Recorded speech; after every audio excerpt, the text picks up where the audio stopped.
recent way. Theodore Roosevelt wrote that he had, quote, not been able to think out any solution to the terrible problem offered by the presence of the Negro on this continent.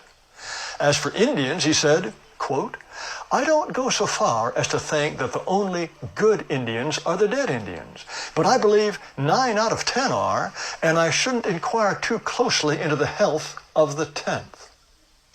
William Howard Taft once told a group of black college students, your race is adapted to be a race of farmers, first, last, and for all times.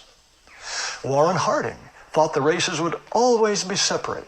Quote, this is not a question of social equality, but a question of recognizing a fundamental, eternal, inescapable difference.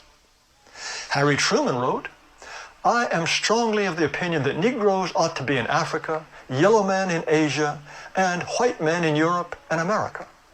He also referred to the black servants in the White House as, quote, an army of coons.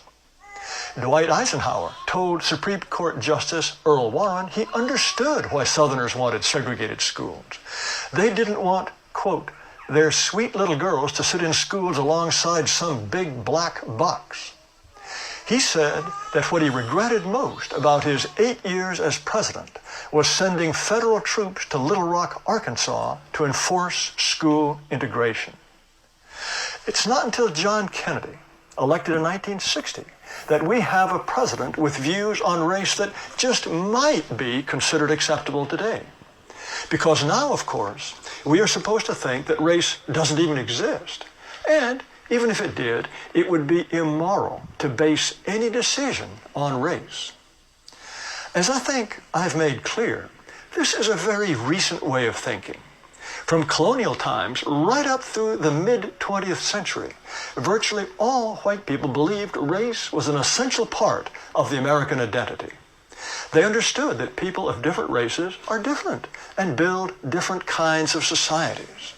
They thought only Europeans would make the United States the kind of country that they would want to pass on to their children. So, there are two views.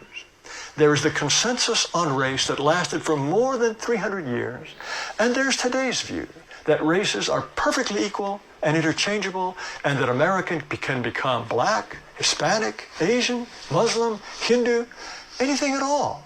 And not only will it be still America, it'll be better than ever. Well, which view is correct? Just look around.